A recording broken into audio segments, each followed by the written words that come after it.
kasi ang relationship po ni na Charlie at Mike ay brother.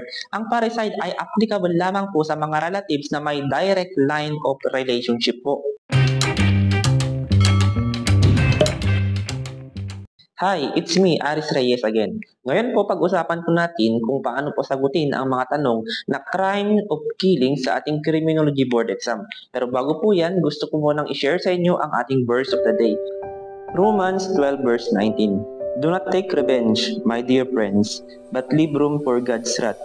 For it is written, it is mine to avenge, I will repay, says the Lord.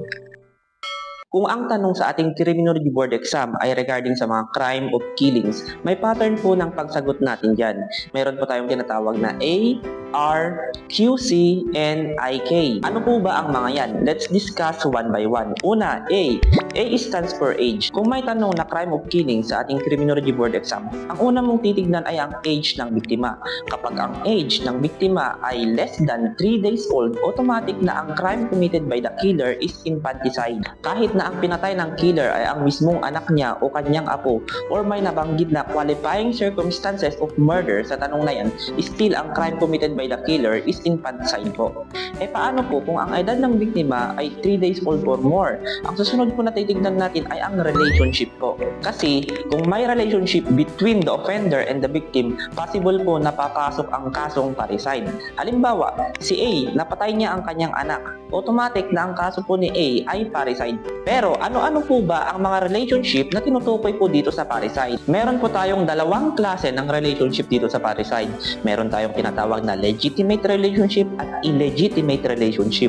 Kapag sinabi po nating legitimate relationship, ito po yung klase ng relationship that is produced because of marriage. Ang mga may legitimate relationship po na pasok po sa parricide ay sina father, mother, child, or other legitimate ascendants or other legitimate descendants. Kapag sinabi po nating descendants, ito po yung mga kamag-anak natin na meron tayong direct line of relationships pababa. Ito po yung anak mo, apo mo, or apo mo sa tuhod, or apo mo sa talampakan, etc. Kapag ascendants naman, ito po yung kabaliktaran ng descendants. Ito yung ama ng ama mo, or ina ng ina mo, or in short, mga lolo at mga lolo natin, o yung mga relatives natin na meron tayong direct line of relationship pataas. Halimbawa, si Lolo A, pinatay niya ang kanyang apo na si X. Ngayon, hindi po automatic na parricide ang kaso dyan. Tignan muna natin kung kasal ba ang mga magulang ni X. Kung kasal ang mga magulang ni X, si Lolo A ay liable for parricide. Pero kung hindi kasal ang magulang ni X, si Lolo A is not liable for parricide but liable to other crimes such as murder or homicide as the case may be. Kung ang involved parties sa crime of killings ay the descendant versus ascendant other than the father, mother, or child, mahalaga na tignan natin kung kasal ba ang mga magulang ng descendant. Kung kasal ang magulang ng descendant, then the crime of parricide has been committed. Pero kung hindi kasal ang magulang ng descendant, then hindi po parricide ang crime committed. Yan po ang rule ng legitimate relationship sa crime of parricide. Now, ano naman po ang illegitimate relationship sa crime of parricide? Well, ang illegitimate relationship only involves the father, mother, or child. Halimbawa, si Tatay A ay may illegitimate child kay C. So, ibig sabihin, si Tatay A at si C ay hindi po sila kasal, kaya illegitimate child ang tawag sa kanilang anak. Ngayon, kung si Tatay A ay pinatay niya ang kanyang illegitimate child, si Tatay A ay liable for the crime of parricide. E paano naman kung si illegitimate child pinatay niya si C na kanyang nanay? Still, si illegitimate child ay liable for parricide pa rin. E paano kung si Tatay A ay pinatay niya si C? Dito, si Tatay A is not liable for parricide kasi hindi po sila kasal ni C. Kung kasal po si Tatay A at si C, then si Tatay A is liable for parricide po. E paano naman kung si illegitimate child pinatay niya ang kanyang lolo A? Ano ang crime committed ni illegitimate child? Dito, the crime committed by the illegitimate child is not parricide kasi nga hindi po kasal ang kanyang mga magulang. Next, kung sa crime of killing, hindi po pumasok ang age para sa infanticide, hindi rin pumasok ang relationship para sa parricide.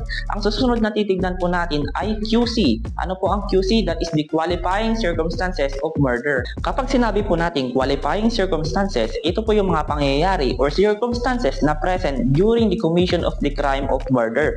Ano po ba ang mga iba't ibang qualifying circumstances ng murder? Number 1, with treachery, taking advantage of superior strength with the aid of armed men, or employing means to weaken the defense, or of means to ensure or afford immunity. Number 2, in consideration of a price, reward, or promise. Number 3, by means of inundation, fire, poison, explosion, shipwreck, stranding of a vessel, derailment, or assault upon a railroad full of an airship by means of motor vehicles or with the use of any other means involving great waste and ruin. Number 4, on occasion of any of the calamities enumerated in the preceding paragraph, or of an earthquake, eruption of a volcano, destructive cyclone, epidemic, or other public calamity. Number 5, with evident premeditation. Number 6, with cruelty, by deliberately and inhumanly augmenting the suffering of the victim or outraging or scoffing at his person or corpse. Yan po ang mga qualifying circumstance of murder. If any sa mga nabanggit natin na qualifying circumstances ay present during the commission of a crime, then ang crime committed is murder po. Kung walang nabanggit na qualifying circumstances of murder sa crime of killing, then ang crime committed ay homicide. Sa homicide, meron po tayong tinatawag na intent to kill. Pero may mga nagsasabi po na sa crime of killing, kung walang intent to kill si offender, ang kaso daw po ay homicide. Kung may intent to kill daw po si offender, ang kaso daw po ay murder. Mali po yan.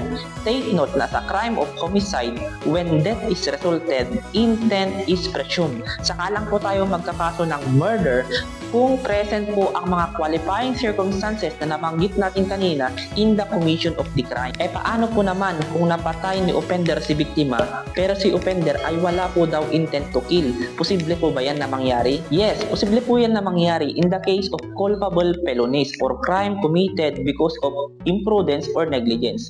Halimbawa, reckless imprudence resulting to homicide.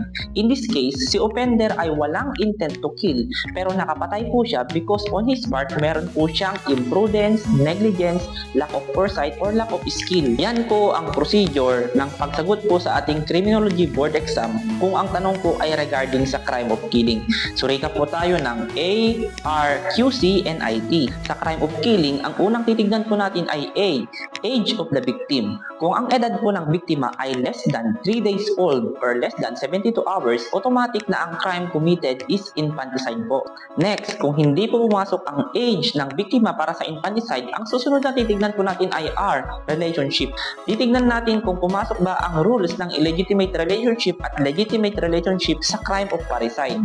Kung wala pong relationship para sa parricide, ang susunod na titignan po natin ay QC, the qualifying circumstances of murder. Kung may nabanggit na qualifying circumstances of murder sa crime of killing, then automatic na ang crime committed ay murder. Pero kung wala pong nabanggit na qualifying circumstances, then ang crime committed ay homicide. Pero kung sa crime of killing, binanggit na ang cause of death ng victim ay due to the imprudence or negligence ng offender, then ang crime committed ni offender ay reckless imprudence resulting to homicide. I-apply po natin ang mga natutunan natin. May tanong po tayo dito. Alpha and Ella are common law husband and wife. They have a child named Charlie who is less than 3 years old. Mike, who is the illegitimate brother of Charlie, incidentally killed the latter because of imprudence. What is the crime committed?